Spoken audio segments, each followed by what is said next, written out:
নমস্কার বন্ধুরা, কেমন আছেন আপনারা?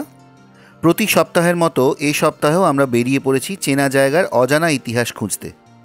সবার আগে বলি সকলকে হ্যাপি নিউ ইয়ার।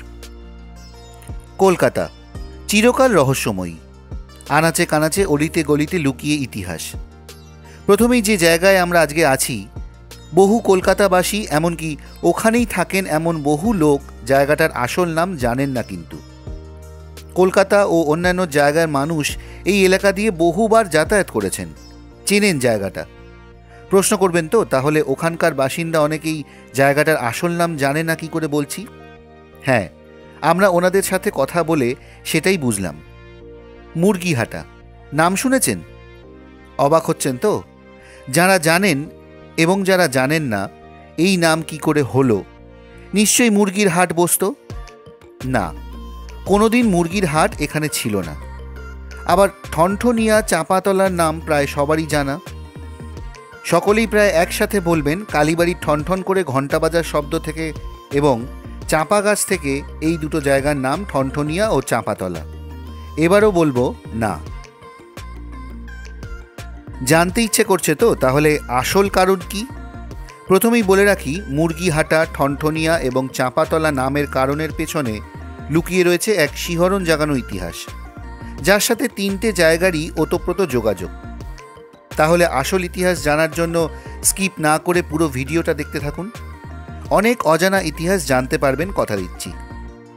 শুরু করার আগে আপনাদের কাছে অনুরোধ, আমাদের চ্যানেলটিকে সাবস্ক্রাইব করে পাশে থাকা বেল আইকনটি প্রেস করে দিন এবং কমেন্ট করে আপনাদের মূল্যবান মতামত জানাতে ভুলবেন না কিন্তু।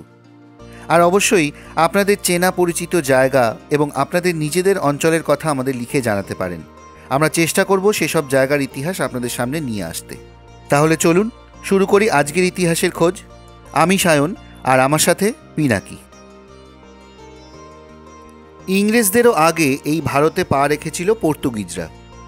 সেই সূত্রে এই বাংলাতেও এসেছিল তারা। আজ শুধু কয়েকটি বাংলা শব্দেই তারা ছাপ রেখে যায়নি, তৈরি করেছেন বেশ কিছু স্থাপত্য। কলকাতার ব্রেবন রোড এবং ক্যানিং স্ট্রিটের সংযোগস্থলে দাঁড়িয়ে রয়েছে তাদেরই একটি। ভালো নাম Cathedral of the Most Holy Rosary, আর ডাক নাম পর্তুগিজ চার্চ। এই নামেই সব জায়গায় পরিচিত এটি। আরও একটি নাম অবশ্য আছে, মুরগিহাটার গির্জা। পর্তুগিজরা 1530-এর দশকের প্রথম দিকে বাংলায় এসেছিল, প্রথমে হুগলির ব্যান্ডেলে এবং তারপর কলকাতায়। রোমানদের জন্য ক্যাথলিক চার্চ তৈরি করতে 10 বিঘা জমি দিয়েছিলেন স্বয়ং জোব চার্নক। তৈরিও হয়েছিল, কিন্তু সেটি বন্ধও হয়ে যায় 1693 সালে। তারপর তৈরি হয়েছিল একটি কাঠের প্রার্থনা ঘর। সিরাজদৌল্লার কলকাতা আক্রমণের সময় সেটি আবারও ভেঙে যায়।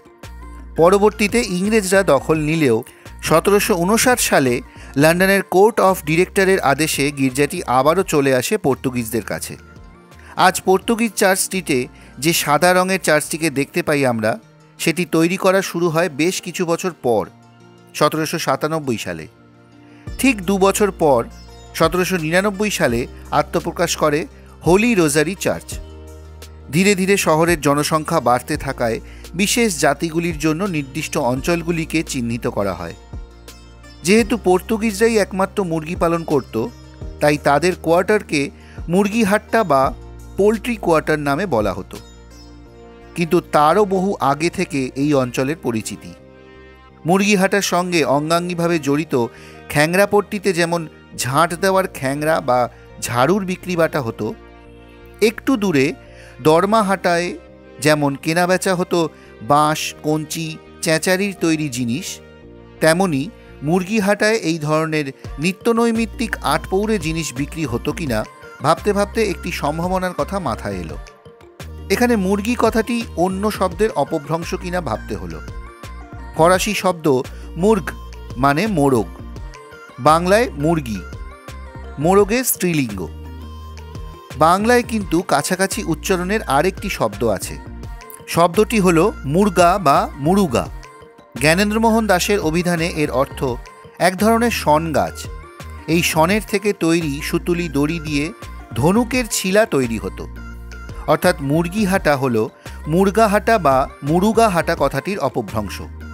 প্রাচীন কলকাতায় বন জঙ্গলের অভাব ছিল না। জঙ্গলাকীর্ণ আদিম কলকাতায় ব্যাধ ও নিষাদদের প্রাচুর্য ছিল। তারা ধনুকের ছিলার জন্য মুরগিহাটা বা মুরগাহাটায় যেত। ঠনঠনিয়া কালীবাড়ি সেখান থেকে খুব বেশি দূর নয়। অভিধানে ঠনঠনি শব্দটির অর্থ হল বানে বানে আঘাতের শব্দ, অর্থাৎ ঠনঠনিয়া বা ঠনঠনিয়া ছিল ব্যাধ নিষাদদের বাসভূমি। শঙ্কর ঘোষ নামক কালীভক্ত জমিদার ঠনঠনিয়ার এক গহীন জঙ্গল পরিষ্কার করেই সিদ্ধেশ্বরী কালীবাড়ির প্রতিষ্ঠা করেছিলেন। সে অনেক পরের কথা।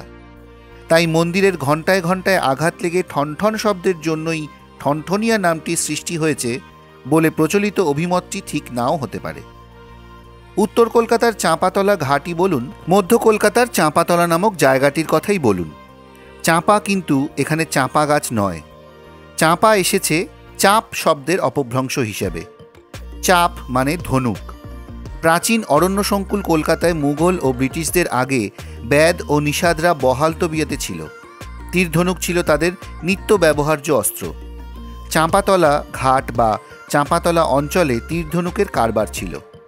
মুরগিহাটা আসলে ছিল মুরুগাহাটা বা মুরগাহাটা। এখানে বিশেষ ধরনের লতা গাছ বা বিশেষ ধরনের শন গাছ বিক্রি হতো। তার আঁশ থেকে তৈরি সুতোয় ধনুকের ছিলা প্রস্তুত হতো। হিংস্র সাপদের হাত থেকে বাঁচতে বা নিরীহ জন্তুগুলোকে খাদ্যের প্রয়োজনে মারার জন্য কলকাতার প্রিমিটিভ অধিবাসীদের ধনুকে জ্যা রোপণ করা ছাড়া গতি ছিল না। অন্যান্য অঞ্চল থেকে নদীপথে ও স্থলপথে লোকজন এই বিশেষ ধরনের শনদড়ি সংগ্রহের জন্য আসত প্রাচীন কলকাতার মুরগাহাটা তথা মুরগিহাটায়। আমাদের আজকের ব্লগটি আপনাদের কেমন লাগলো কমেন্ট করে জানাবেন। যদি ভালো লাগে একটা লাইক করে দেবেন। আর আমাদের চ্যানেল হিস্ট্রি এভিনিউকে অবশ্যই সাবস্ক্রাইব করে পাশে থাকা বেল আইকনটি প্রেস করে দেবেন। আর হ্যাঁ, আমাদের এই ব্লগগুলো বেশি করে শেয়ার করবেন, যাতে এরকম ধরনের ইতিহাস আমরা আপনাদের সামনে আরও বেশি করে নিয়ে আসতে পারি। দেখা হচ্ছে খুব শীঘ্রই পরবর্তী ব্লগে, নতুন কোনো জায়গায় নতুন কোনো ইতিহাসের খোঁজে। সবাই ভালো থাকবেন, সুস্থ থাকবেন। নমস্কার।